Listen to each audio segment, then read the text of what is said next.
Thank you very much for the presentation and for the invitation. So today I will try to share with you my experience as a fitness coach with Lille and Celtic and as a researcher. So if you want to speak about recovery, we need to put it into context. So the context in football is the number of games played, because when you play in the top level, you have to play many games. It's just an example here during the season 2010-2011 when we have been champion. So during pre-season it was 6 matches. It was friendly games. After we played they played 57 matches. And the number of weeks with 2 matches per week was 20, without the international games. But with international matches, it was up to 28 weeks with at least 2 matches per week. Sometimes it's 3. It could be a big problem because according to the recommendation of the FIFA, it's 48 hours between 2 games. But it's just a recommendation, it's not a rule. So I say that because at the start of the season, for example, we played the game Wednesday night, and they asked us to play another game on Friday night. And we are going to see it's not easy to play a game just 2 days later. So some players can play between 55 to 70 official matches during a full season. And when you play so many games, the level of fatigue increases. It's not just my opinion. It's an opinion shared by many managers. You have Ancelotti here. In press conference, you have always the same statements. So the team is exhausted with the repetition of matches. Sometimes it's an excuse because they lost. But here it wasn't an excuse because they won against Nancy. It was last month. Mancini with Manchester City slammed England's congesting fixture schedule, claiming players are not machines and shouldn't be treated as such. It's the same for the other managers, like Mourinho, the chief executive of Real Madrid. Schedule has left players exhausted. And at another statement from Antonio Conte, the manager of Juventus Turin, we are not happy about playing on Saturday and having 3 games in 7 days. I hope that in the future, when they are organizing fixtures, that they will a little bit of respect for a team that is representing Italy in Europe. So the question is, when 2 matches per week are played, the time between matches appears to be insufficient. So what are the effects of this congesting schedule on physical performance and injury rates? It was the first question I have when I started in Celtic, because when I was in Lille until 2007, we didn't play so many games. But when you arrive in Celtic, you have to win all of the games. It was the case with Lille also, but we didn't succeed. So the problem was to be able to play every 2 or 3 days and to win, because you are qualified for the League Cup, the National Cup, and you have to do your best for Europe. So this study has been published in American Journal of Sports Medicine. So the purpose was to determine the match-related physical performance and injury rate in top-level players playing either 1 or 2 games per week. And we hypothesized that match-related physical performance will decrease and injury rate would increase when 2 matches per week are played within 4 days between the games, in comparison with 1 match per week. So to check this hypothesis, we follow the team during 2 seasons, and they played 123 matches during the 2 seasons. We took 2 conditions. The first condition, when they play at least 2 matches per week, and another condition when they play just 1 match per week. So, we analyze the physical performance with the Amisco system for 52 matches. With this system, you can have the total distance covered, the high intensity distance, sprint distance, and the number of sprints. We only have this system for the home games. And the definition of an injury was was this one. Any injury occurring during scheduled training session or match causing the players to miss the next training session or match. It was a common definition used by the UEFA medical team. The protocol at this time, it was in 2007, was hydration after the game, immediately after the game, cold bath at 15 degrees for 14 minutes, compression garments, and diet. So they did that after each game. For the hydration, we check the weight before and after the match, and we recommended to drink 150% of their loss. So the results, physical performance was not significantly affected by the number of matches per week. So it's different from our hypothesis. And the injury rate was significantly higher when players played 2 matches per week in comparison with one match per week. It was 6 times higher. So it means the physical parameters testing during the matches are not sensitive enough to indicate anything about the expected injury rate. We can't use that to detect a risk.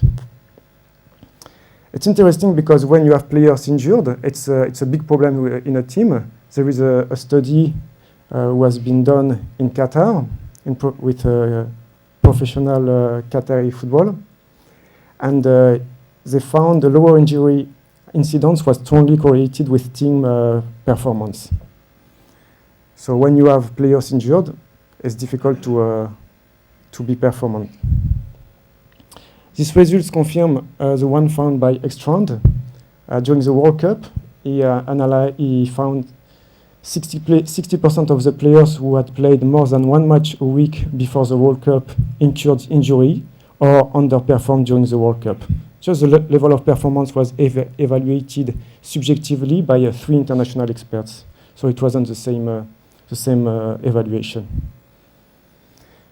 Also, another interesting aspect, it's a study led by Verainen. Teams that participated in the UEFA Champions League were over 3 times more likely to lose a match if they had played in the UEFA Champions League 3 days earlier compared to the overall likelihood of losing in the league.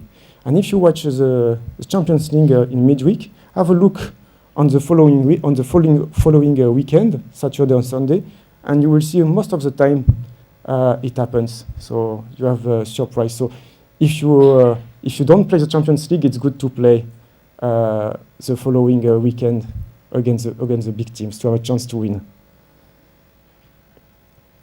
So time between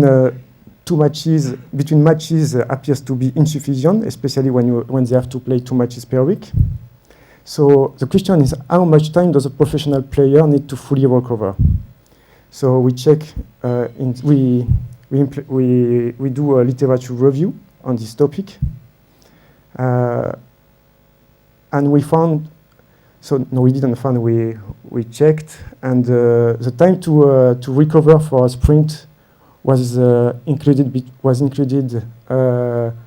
between 5 hours and 4 days. 5 hours, it was with formal players. So maybe the level of force is lower, and it could explain the difference of the results.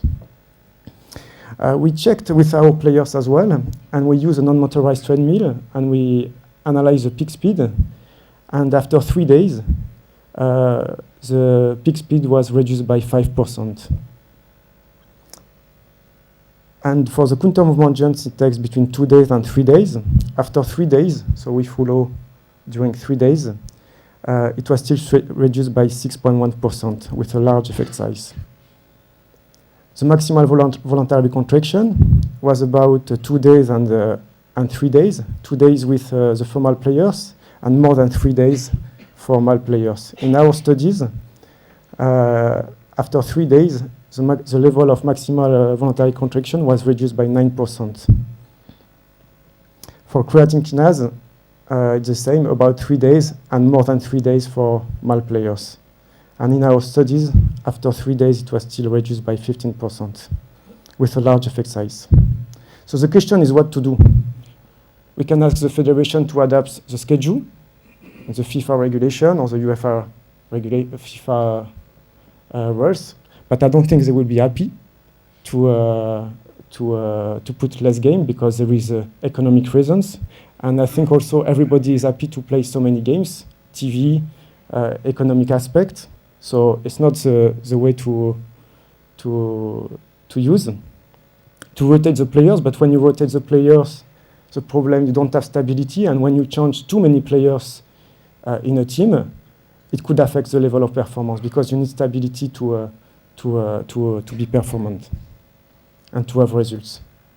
So you can change maybe 2 or 3 players, but when you change more, it's more complex.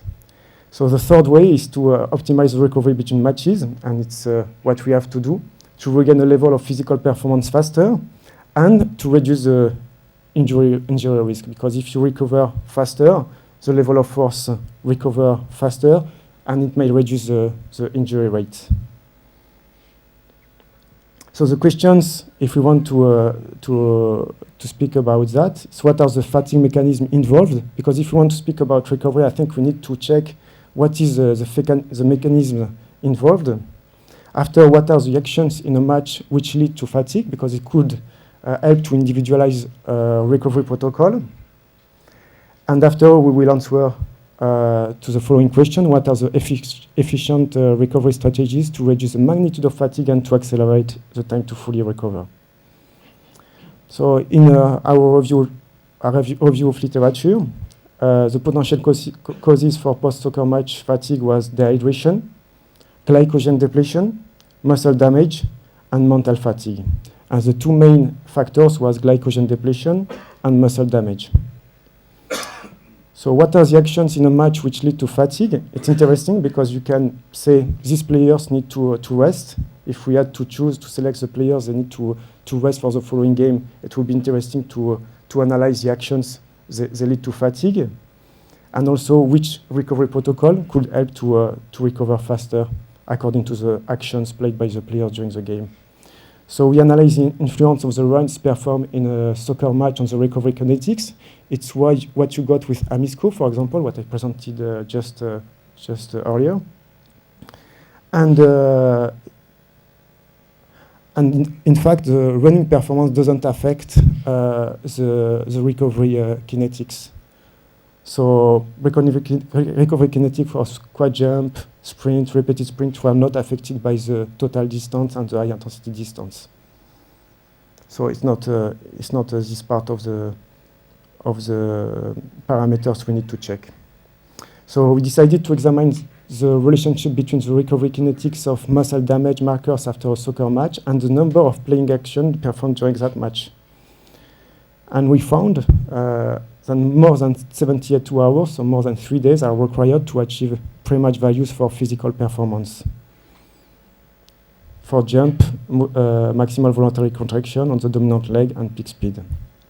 And we found a significant relation between the number of short sprints and muscle soreness increase performed during the match at 48 hours and 72 hours. A significant relationship was also established between counter-movement jump decrement and 24 hours and the number of charge and direction.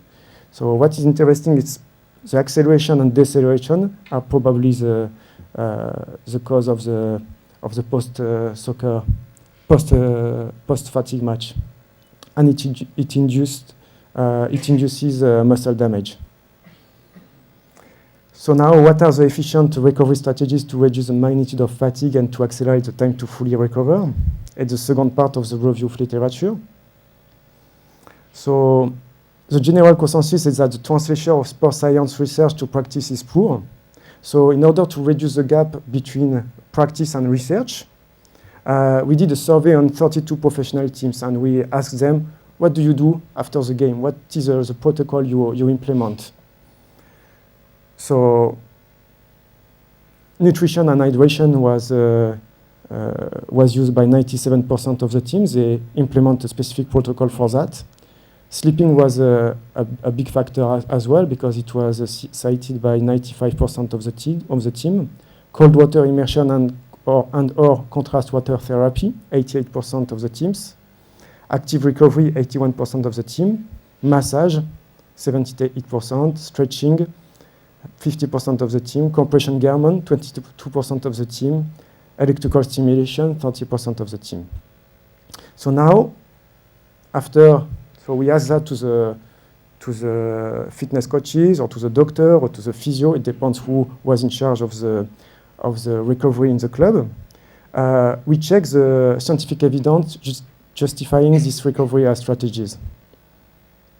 So for that, we use the level of scientific evidence proposed by Harbour and Miller, published in British Medical Journal. I think it's important to, when you want to implement a protocol, to determine the level of scientific evidence.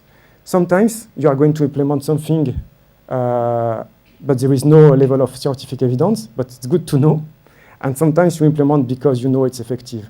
And as Shona said, sometimes the players, they believe it will work, and it works. It's a placebo effect. And I think if they believe it's good for them, even if there is no scientific evidence, you have to do it. They have to do it. And it's the same if they think it's bad for them. Here it's a nocebo effect. So if they think it's bad for them, it won't work. So I think it's important to educate them, so to show them what are the scientific evidence about the recovery strategies. But after, it's good to see with them what is the best. So it's good to involve the players also in the recovery protocol and to see the effect of the recovery protocol. If the players is not happy, for example, I don't believe it's too cold, I won't succeed to go in. Yeah, but do it, you know, the effect. So you have to educate them. And after you can test also the result to show him it works, when it works. So post-soccer match fatigue is characterized by a decline in physical performance during hours and days following the match. Recovery is considered complete when the player is able to reach or exceed his benchmark performance in a particular activity. It's a definition proposed by Bishop. So according to these statements, we decided to check the level of scientific evidence for recovery strategy on physical performance, because I think it's should be the gold standard to assess the level of fatigue. So nutrition and hydration were considered as the most important by 97% of the teams. The level of evidence is 1 to 2. It depends which practice. For example, for the glycogen resynthesis, it takes between 24 and 72 hours. So here the level of evidence is very high because you have a meta-analysis. So it proves it proves the level of evidence is high. So rapid ingestion of carbohydrate within the first hours after the meal should be consumed, and it will help to synthesize the glycogen concentration. High glycemic index meal after match should be eaten, but here the level of evidence is not high at all. You have controversial studies in Moore et al. They didn't find a difference between high GI and low GI for glycogen resynthesis, and we didn't see any meta-analysis on this topic. But the good aspect with the fact to eat a high GI after a soccer match, it may reduce the sleep onset latency. And after the addition of certain amino acids and or proteins to moderate carbohydrate intakes could increase muscle glycogen stores. After dehydration, hyperthermia or thirst, according to the authors. So for a match played in a hot environment, it's the case here, about 31 degrees. Magnimore et al. Reported a net fluid loss of 1.5 liters, about 2% of the initial body mass. And significant correlation was observed between the net fluid loss during the match and the fatigue index in a post-match sprint test. So it affects also the endurance performance. When we played, when it's more than 40 degrees in August, it happens, even in Lille, in the north of France, you can see a drop in the distance covered. And if we analyze the recovery protocol, so the recommendation, rehydration requires 6 hours if a drink volume greater than 150% of their sweet loss with a high sodium concentration is consumed. So also the hydration is a determinant factor during the post-match recovery process, as loss of intracellular fluid volume reduce rates of glycogen and protein synthesis. But it plays a limited role in post-soccer match fatigue. I mean, the day after and the 2 days after. So if you have to follow these guidelines, but it's not because if you follow these guidelines, it won't affect the post-soccer matches for the following days. But another aspect also, if you ask them to drink that, it can affect the quality of sleep, because you have to wake up during the night because of hyperhydration. Protein consumption, that's another important topic. So rapid protein synthesis during the first 2 hours of post-match recovery leads to a positive balance. Here the level of evidence is high. It improves the subsequent performance for strength and cycling. It increases mental performance and feeling of fatigue. It reduces muscle soreness. And it reduces the level of creatine kinase, even if it's not the best marker. Another interesting point, according to glycogen and protein, a good drink is milk chocolate. It's often recommended because you have the same effect. It improves subsequent performance. It increases intracellular signaling stimulus for protein synthesis. It decreases muscle soreness, creatine kinase, and sleep onset latency. It may reduce the sleep onset latency because it contains some amino acids like tryptophan, and it's a precursor for secretion of melatonin. So it has been shown to decrease sleep onset latency by 45%. So milk chocolate could be a good drink after a match. Another thing as well is tart cherry juice. So if you consume tart cherry juice after a match or before a match, before and after, isometric strength recovers significantly faster, and most important, inflammation was significantly reduced. So it can help to recover as well. Berry juice could have the same effect. It accelerates recovery of muscle peak isometric strength. Another point is alcohol post-match. I know here you can't drink, but in Europe they drink. Some players drink a lot after the match, and there is a survey on a professional team from Italian Serie A. They follow 22 to 26 players during 5 seasons, and 66% declare to be regular drinker of alcoholic beverages. So don't change the world here if you want to be better, because a glass of vodka after eccentric exercises can decrease the peak strength at 36 hours, and it can also increase the level of dehydration. So if after the game, it's not good to drink alcohol. And also it affects the quality of sleep, the architecture of sleep. So now we are going to speak about sleeping now. So it's considered as very important by 95% of the TIG. I didn't see many meta-analyses on this topic, but it's very important because it reduces the immune system. I think Charles will speak about that this afternoon. It decreases glycogen resynthesis.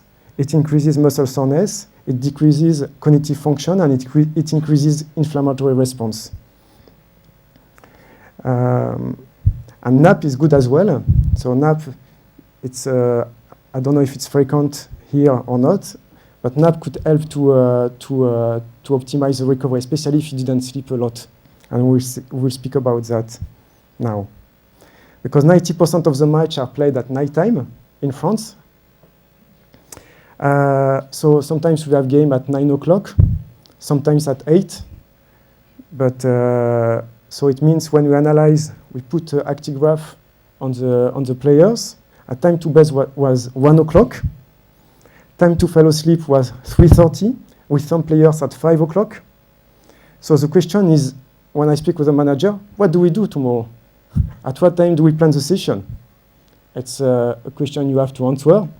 So the problem if you do a session too late, because he wants to see them the day after the match, just to speak, to do a report on the game.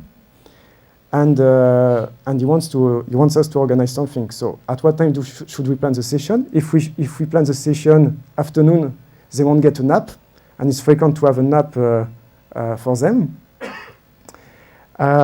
So we decided to plan the session at 11 o'clock, because if it's too early, they won't sleep, and it will affect their performance and the recovery process. And if we organize that at 11 o'clock, they can organize their nap as well at the start of afternoon. Another problem as well is the away matches, because you have many trips. It's 50% obviously it's 50% of the matches. So one of the questions as well is, should we stay after the match, or should we come back immediately?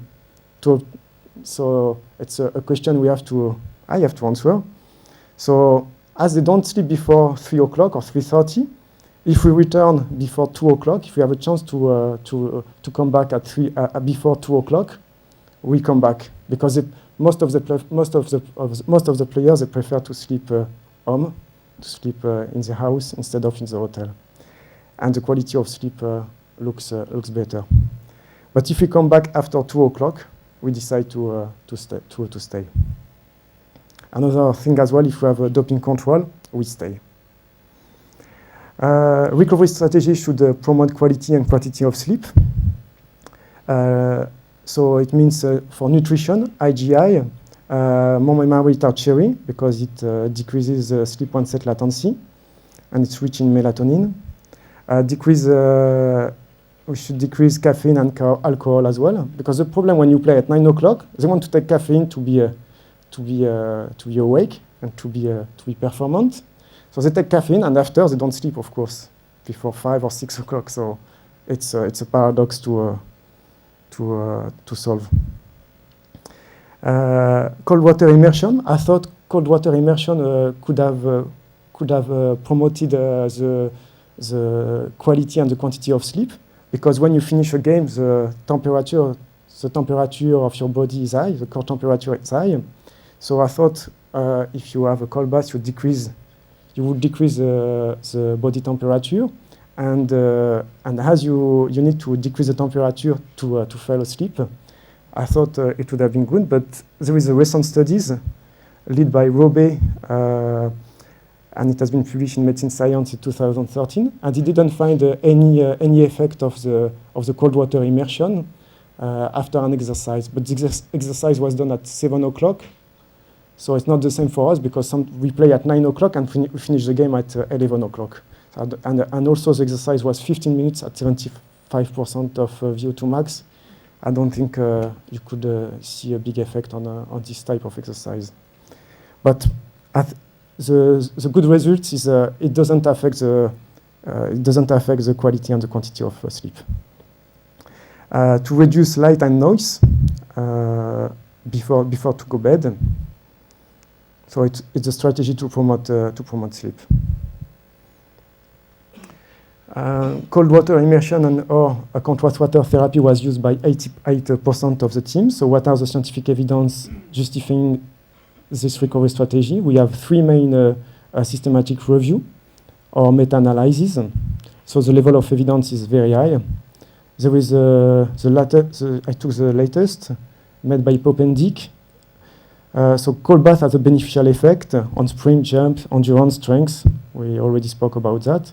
Whole body immersion is better than exercised limb immersion. So it means the whole body should be immersed instead of just a leg for soccer. The effect is more more effective 96 hours after exercise, and the temperature, we already spoke about that, should be included between 12 and 15 degrees. So it's above the limit of the smallest worthwhile changes. We already spoke about that. But another aspect of the cold water also is cold water immersion is better when you have the effect of the cold water immersion is higher when you have a collision. So it means it's excellent for soccer players. I'm going to speak about active recovery because it was used by 81% of the team. So most of the time it's used between 30 and 60% of VO2 max during 15 minutes. It's good to enhance blood lactate removal, but faster lactate removal doesn't necessarily involve better performance during subsequent exercise. And there is several studies. They show there is you can have a better performance despite higher lactate concentration and the reverse. So there is no link between performance and the level of lactate concentration. In addition, it impairs glycogen synthesis, especially if you do that immediately after the game. So there is another study made by Anderson in 2008, and they didn't find any effect on the recovery pattern. Massage was used by 78% of the teams. There is no beneficial effect on performance, but it decreases muscle soreness, it increases perceptions of recovery, and it decreases inflammation. Strengthening was used by 50% of the team, and it's interesting because 40% d'Adebo found that 40% of the total training was done for stretching in soccer. It's a lot. The good point is it increases the range of motion, but there is no scientific evidence to support to use the stretching to improve the post-exercise recovery of soccer. And it doesn't reduce muscle soreness. And after eccentric exercise, it may delay the time to fully recover. So it's good to increase the range of motion, but it's not useful for recovery. Compression garments, it was used by 22%. So the principle is to increase the pressure on the ankle and to decrease it on the mid-thigh in order to improve the venous return. But there is no benefit on performance. But the good point is good to reduce the risk of deep vein thrombosis during long flight. So it's good if we have to travel. Electrical stimulation was used by 13%. So 11 studies on 12 failed to find a significant effect of electrical stimulation on the ability to maintain performance after an exercise. And 3 studies on 9 reported a significant effect on the reduction of muscle soreness. So when we analyze the scientific evidence, we have three recovery strategies we can use. Nutrition, hydration, cold bath, sleep, and the other one, we didn't find any scientific evidence. So the lack of evidence reported for some strategies doesn't mean that the strategies are not good. So recovery should target the causes of fatigue. And we need to be careful also because we have a lot of studies on untrained subjects, but we don't know the effect on the top elite players. And also we need to take into account the effect of the familiarization. Another aspect as well, in most of the studies, they use just one strategy, but when you are in a practical environment, you use a combination of strategies, and you have to use a combination of strategy. So the perspective is what to do the following days. So 2 days after, for example, we got a response with a cold bath. We can do a cold bath 2 days later, 2 days later, especially if they have a muscle damage. What are the longitudinal adaptations and the effect of the result on the match on mental recovery process? Because it's easier when you want to implement the recovery strategy. So before to conclude, I'm going to propose you a recovery protocol we use in Lille. So at the end of the game, we won. Hydration, berry juice, milk chocolate, cold bath, 10 minutes at 12 degrees, meal, soup, pasta, meat, salmon, cake. When we have a flight, we use compression garments. They use air plug and nightshade in the plane for some of them. Hydration and yogurt to drink in the plane. The day after the match, so we have the breakfast in the club, at the training center. Subjective scale for recovery. Testing for physical performance and to see the drop of force. We do active recovery. I know I said there was no scientific evidence, but we have to do something. So we do active recovery on bike. We have less damage. We do high intensity training for the players who didn't play, or just they play less than 40 minutes.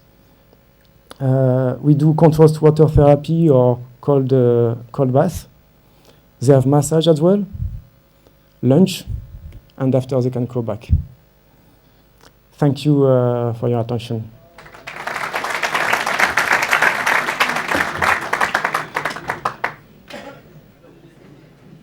That was great. Might grab some questions.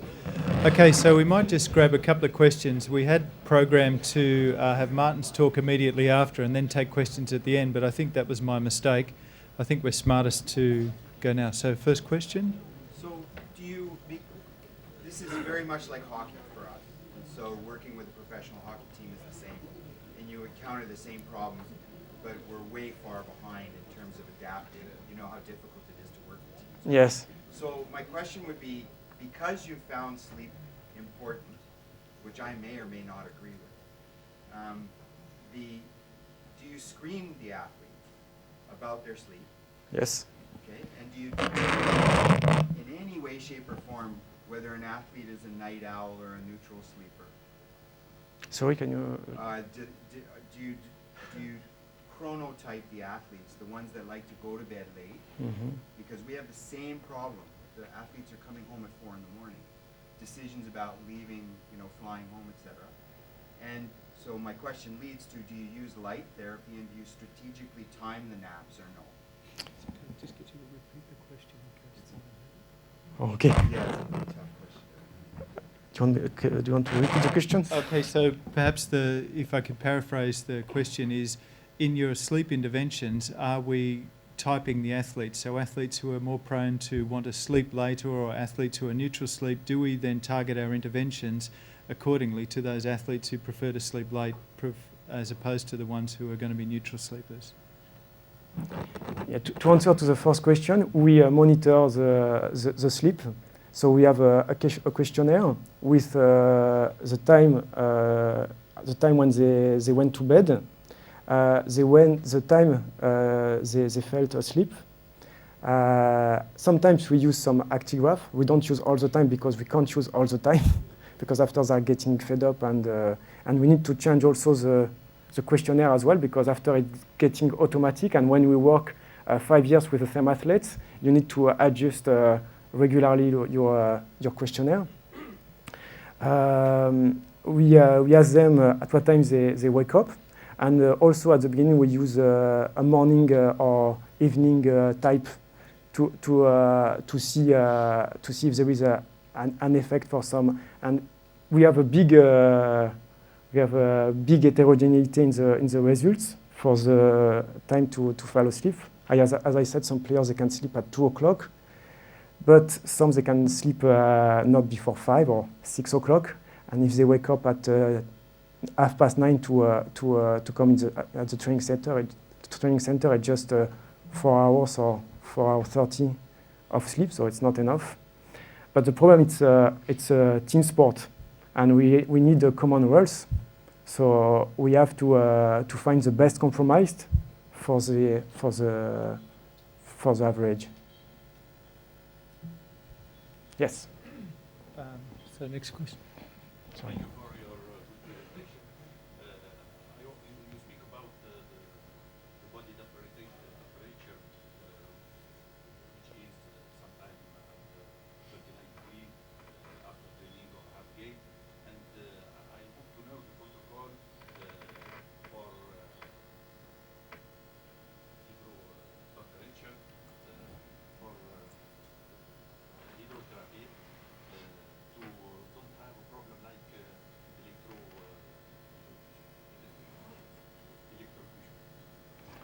Okay, so I think the question is, in the case of elevated core temperature after the game, what is the hydrotherapy protocol that you would recommend to employ?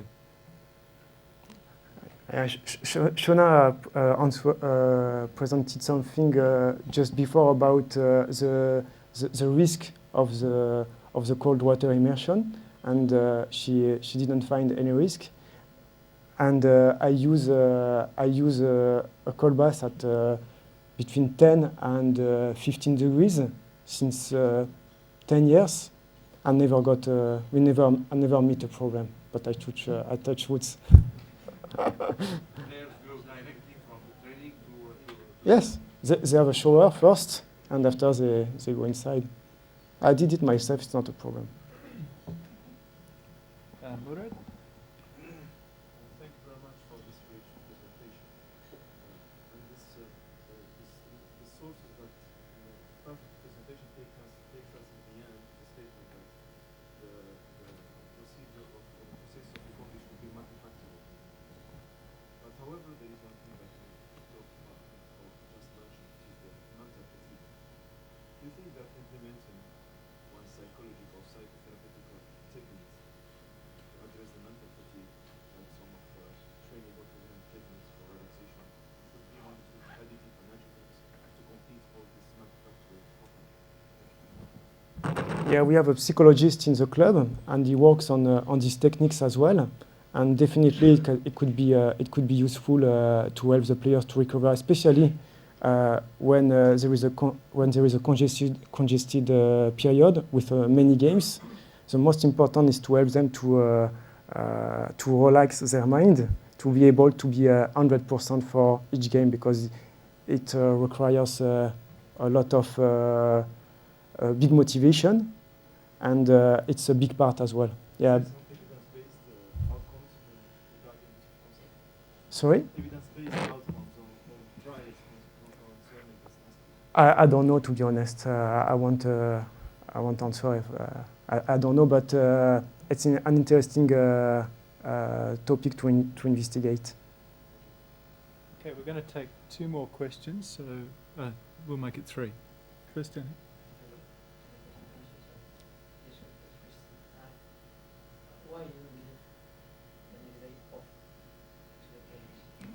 Because after the game, the manager wants to see them to speak with them. So if we have a game, for example, if we play Sunday and we have another game Wednesday, definitely we have a session the day after. But if we have 1 week off and we won, definitely we will have a day off the day after the game. We will propose a day off. But if they didn't play well, the manager is going to work all of the night on the video to show them what they did badly, because it's a practical case. Even they didn't sleep well, because if you want them to learn about the fall they did during the game, you need to sleep well. And even if you tell him it's not the best to do it, he will do it when it's fresh as well, just for. Chris, and then last one after you. Thank you, Greg, for a nice presentation as well. I've got a note and then a question for you. The note is about massage, because when we have a look on the state of the art, there is not really scientific evidence, but we use it, and in French, for the Olympics, it's about 72% of the therapy used during the Olympics. That somewhere to us. And there is interesting finding, actually, Canadian one with Mark Tamaborski, about massage. And 10 minutes of massage increase PGC1 alpha. It means increase the protein synthesis immediately after. It means that when you use some biopsy, we focus on the benefits of a massage we can have, and we can just add also some nutritional aspects like leucine or something, protein ingestion like milk or something like this, and to take both benefits of massage and also the nutritional aspect in order to maybe delay muscle soreness and so on.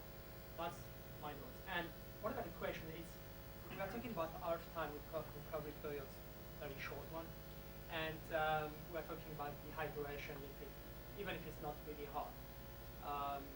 Do you have any experience about high slurry or slushy drinks during recovery? Yeah, we use a slushy for the players they are familiarized, because some players they don't want to drink slushy because it's too cold. But we try to familiarize them. So at the moment we have about 70% of the teams they are able to drink slushy. But definitely it's a useful technique to improve the performance, especially during halftime and also after the warm-up. But we use also the same technique in the swimming pool.